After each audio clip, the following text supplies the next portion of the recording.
ഞാനിപ്പോൾ ഉള്ളത് Toronto Pearson എയർപോർട്ടിലാണ്. ചായക്കപ്പം പിടിച്ച് എൻ്റെ അടുത്ത് ദേ ഇരിക്കുന്ന ഇവളാണ് അമൃത. പിന്നെ ദേ ഇത് എൻ്റെ കസിൻസ് ദീപയും ദിമിനും, പിന്നെ ദേ ഇത് ജേക്കബ്. നിങ്ങളിപ്പോൾ വിചാരിക്കുന്നുണ്ടായിരിക്കുമല്ലേ ഞങ്ങൾ എങ്ങോട്ടാണ്.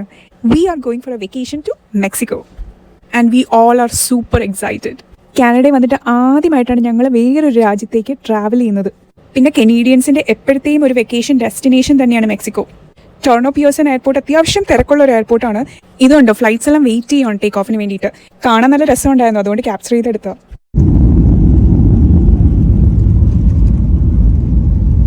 ടേക്ക് ഓഫിൻ്റെ ടൈമിൽ പ്രഷർ ചേഞ്ച് ഉള്ളതുകൊണ്ട് ഒരാൾ ചെവി കൂടി ഇരിക്കുക. ഒക്ടോബർ ടു മാർച്ചാണ് ഏറ്റവും കൂടുതൽ കനേഡിയൻസ് മെക്സിക്കോയിലേക്ക് ട്രാവൽ ചെയ്യുന്ന ടൈം. അതാണല്ലോ ഇവിടുത്തെ വിൻ്റർ ടൈം. അപ്പോൾ ഇനി ഒരു 4 മണിക്കൂർ ഞാനൊരു ബുക്ക് വായിച്ചു. ഇതിൻ്റെ ഇടയ്ക്ക് ഫുഡ് വന്നു. കുഴപ്പമില്ല, കൊള്ളത്തില്ലായിരുന്നേ ഉള്ളൂ. പിന്നെ കുറച്ച് നേരം ഉറങ്ങി, പിന്നെ വീണ്ടും ബുക്ക് വായിച്ചു. പിന്നെ കുറച്ച് കഴിഞ്ഞപ്പോൾ ദേ സൂര്യനൊക്കെ പ്രത്യക്ഷപ്പെട്ടു. അങ്ങനെ ഞങ്ങൾ മെക്സിക്കോ അടുക്കാറായി. And almost we landed. So stay tune for the Mexican videos. See also.